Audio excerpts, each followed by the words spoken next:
देखिए, सेमीकंडक्टर में हम ऊर्जा बैंड आपको पढ़ा रहे थे। ऊर्जा बैंड में एक लेक्चर हो गया था, आज ये अंतिम लेक्चर होगा।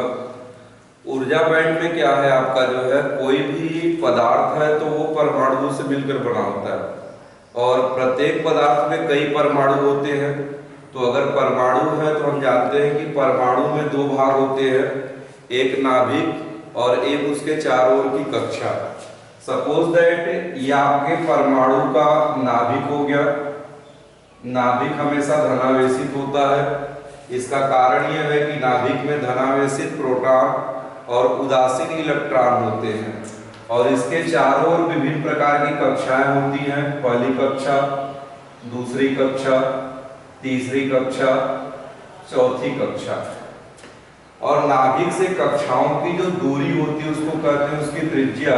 तो ये पहली दूरी हो गई R1, ये आपकी दूसरी दूरी हो गई R2, ये तीसरी दूरी हो गई R3 और ये चौथे कक्षा की दूरी हो गई R4।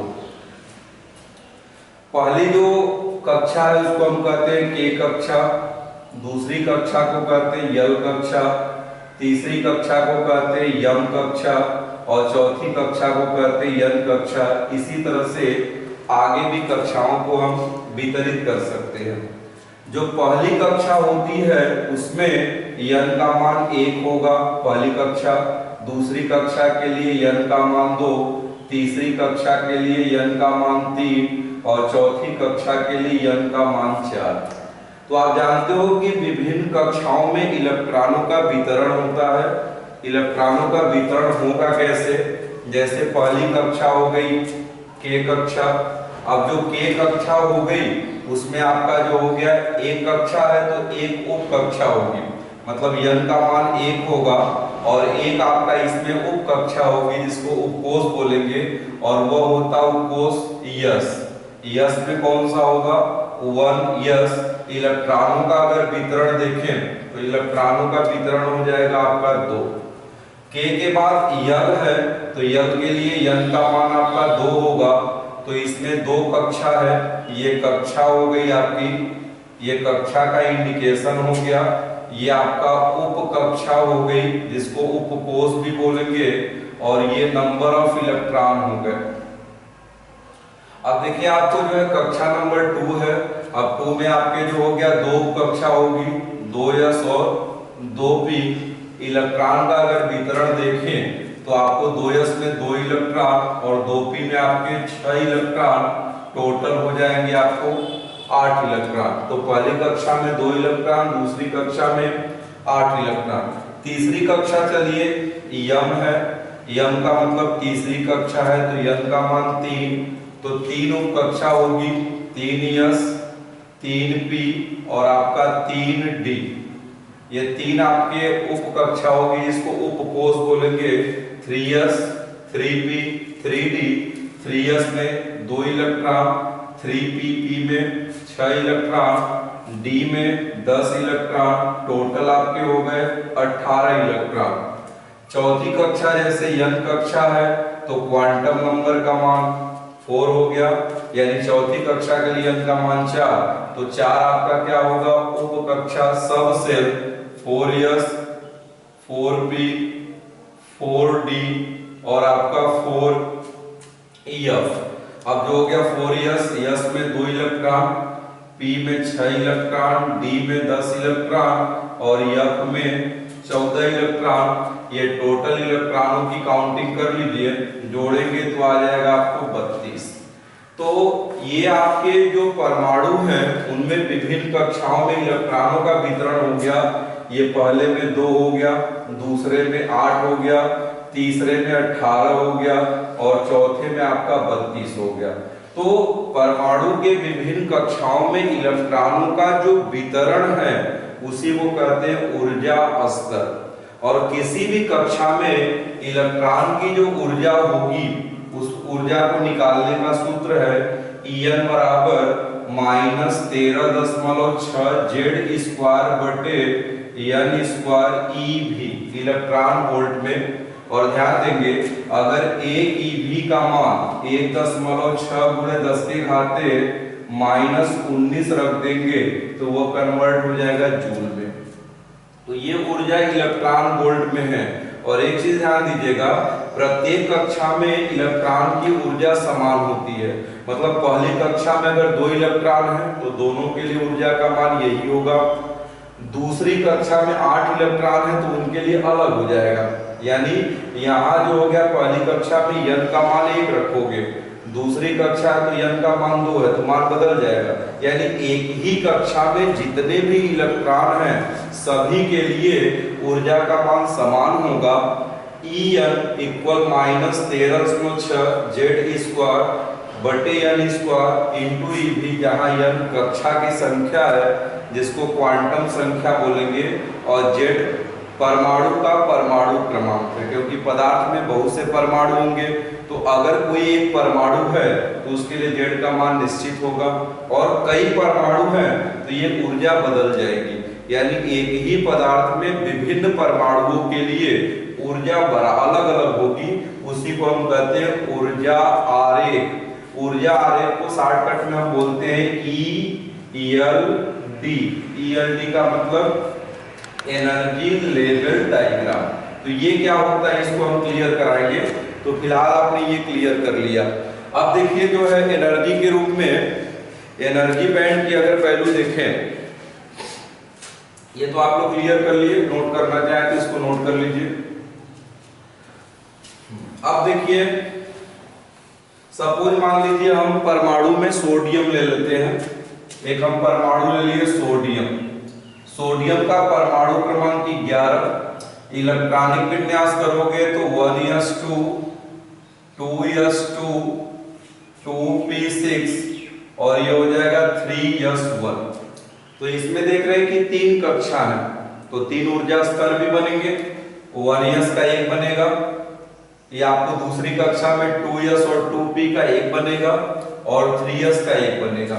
तो इसका एनर्जी लेवल अगर देखा जाए तो एनर्जी लेवल में देखिए, ये आपका हो गया 1s का इलेक्ट्रॉन है 2 1 2, फिर इसके ऊपर आपका जो है 2s है और 2p एक साथ होगा क्योंकि एक ही कक्षा में है।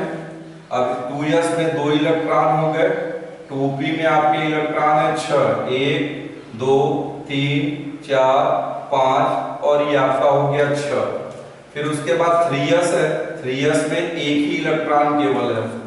अब जिसमें इलेक्ट्रॉन जोड़े में है, जैसे यहाँ 2 इलेक्ट्रॉन है तो इतना ना करके इसको इस तरह से भी इंडिकेट कर सकते थे, एक तरह से ये। इसमें भी 2 इलेक्ट्रॉन है तो 2 इलेक्ट्रॉन को इस तरह से आप इंडिकेट कर सकते थे।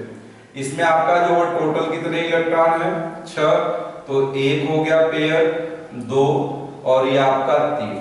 तो इस तरह से, और ये आपका 3s में केवल एक ही इलेक्ट्रॉन है तो इस तरह से भी हम इसको दिखा सकते हैं।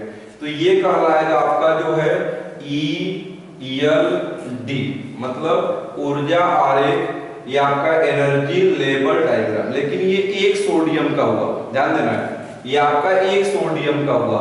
अब मान लीजिए पदार्थ में कई सोडियम हो, ये जरूर तो नहीं कि आप जानते हैं कि प्रत्येक पदार्थ कई परमाणुओं से मिलकर बना होता है। तो ये एक सोडियम परमाणु के लिए हो। मान लीजिए 2 सोडियम है तो जैसे ये एक सोडियम के लिए था, अब एक सोडियम इसमें और हो गया 2 सोडियम, तो 2 सोडियम होगा तो 1s के 2 स्तर होंगे। देखिए एक स्तर और बढ़ जाएगा, 2s के भी 2 स्तर होंगे, ये देखिए एक और बढ़ गया, 2p के भी 2 स्तर होंगे और ये 3s के भी आपके 2 स्तर होंगे। एनर्जी स्तर ये बढ़ता गया, ये पहले सोडियम के लिए, ये दूसरे सोडियम के लिए। पहले सोडियम, दोनों सोडियम सेम है तो 1s में उसकी जो ऊर्जा स्तर है वो समान होगी, जो हमने फार्मूला बताया था। 2s में उसकी ऊर्जा स्तर समान होगी, 2p में भी ऊर्जा स्तर समान होगी। लेकिन एक सोडियम है, दूसरा अगर मान लीजिए लिथियम हो गया तो 1s में उसके ऊर्जा के स्तर अलग अलग होंगे, मतलब सोडियम के लिए अलग होगा और लिथियम के लिए अलग होगा। अब देखिए मान लीजिए सोडियम में, मान लेते ये एनर्जी है आपका, मान लेते हैं पदार्थ में कई सोडियम है, मान लीजिए n सोडियम है, तो n अगर सोडियम है उसमें तो ये इसका जो हो गया 1s हो गया, ये इसका हो गया 2s, ये इसका हो गया 2p और ये आपका हो गया 3s। सपोज दैट अब कई सोडियम है, तो कई सोडियम है तो 1s के कई स्तर होंगे। अब 1s के देखो स्तर कई स्तर होंगे, ये 2 सोडियम के लिए, ये 3 सोडियम के लिए, ये आपका 4 सोडियम के लिए, इसी तरह से बहुत से सोडियम। मान लीजिए n सोडियम है तो एक सोडियम में 2 इलेक्ट्रॉन, तो n सोडियम में कितने हो जाएंगे 2n इलेक्ट्रॉन। तो देख रहे हैं कि ये एक तरह का स्तर हो गया, ऊर्जा का लेवल हो गया। ठीक है, इसकी मोटाई क्या होगी, इसके लिए कोई सार्थक जो है पैमाना नहीं है ये आपका। इसके बाद आपका जो हो गया सोडियम में मान लीजिए n सोडियम है तो उसमें 2s में भी n लेवल होंगे, 1 2 3, इसी तरह से कई लेवल होंगे। ये देखिए इसमें भी आपका जो हो गया कई लेवल होंगे, इस तरह से कई सोडियम है। 2s में कितने इलेक्ट्रॉन होते हैं 2, तो n सोडियम के लिए इसमें भी आपका कितना आ जाएगा 2n। अब इसमें देखिए 2p, अब चूंकि 2p में आप जानते हो कि आपका 3 या 6 इलेक्ट्रॉन होंगे तो इसका लेवल थोड़ा सा और ज्यादा होगा। n के लिए 1 2 3, इसी तरह से इसका लेवल जो हो गया n परमाणुओं के लिए ये देखिए बढ़ता जाएगा। तो ये क्या हो जाएगा इसका ऊर्जा स्तर, इसमें आपके 6 इलेक्ट्रॉन होते हैं, n सोडियम है तो ये हो जाएगा 6n।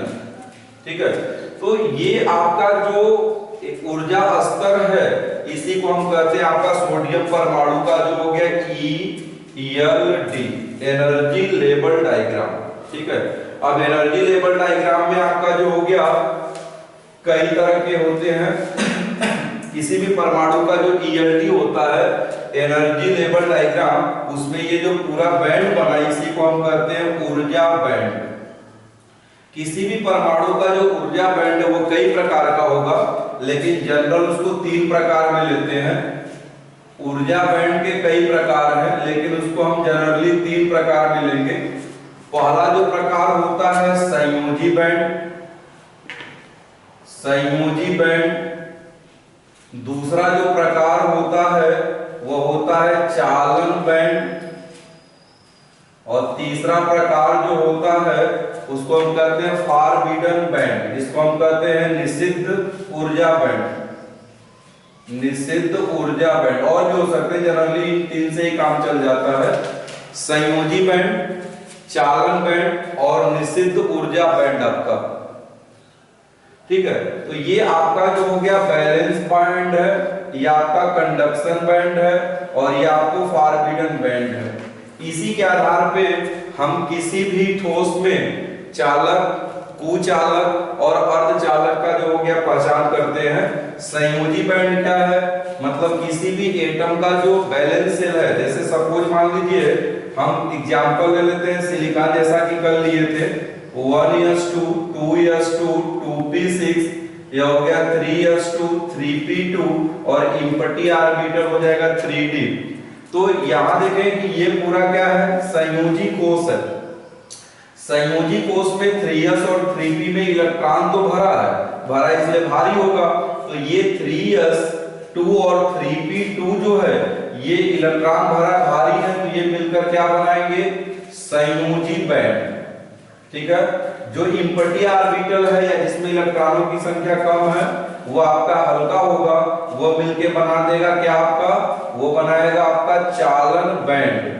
संयोजी बैंड में इलेक्ट्रॉन है इसलिए हमेशा वो क्या होगा नीचे की तरफ बैलेंस बैंड। चालन बैंड में इलेक्ट्रॉन या तो इम्पटी होता है या बहुत ही कम होता है यानी हल्का होगा, तो वो आपका हो जाएगा ऊपर कंडक्शन बैंड। और ये बीच का जो गैप है इसी को हम क्या कहेंगे फॉरबिडन बैंड या फॉरबिडन गैप। अगर ये फॉरबिडन जो गैप है इसका मान आपका जो है greater or equal 5 electron volt, 5 electron volt से अधिक है, किसी में 4 इलेक्ट्रॉन वोल्ट भी लेते हैं, किसी किताब में 7 इलेक्ट्रॉन वोल्ट भी। तो अगर ये 5 इलेक्ट्रॉन वोल्ट से इसका मान अधिक आ गया तो वो कहलाएगा आपका कुचालक, इंसुलेटर। ठीक है, फॉरबिडन गैप का मान जो है 5 इलेक्ट्रॉन वोल्ट से अगर कम अधिक आ गया, सॉरी ग्रेटर आ गया तो कुचालक है।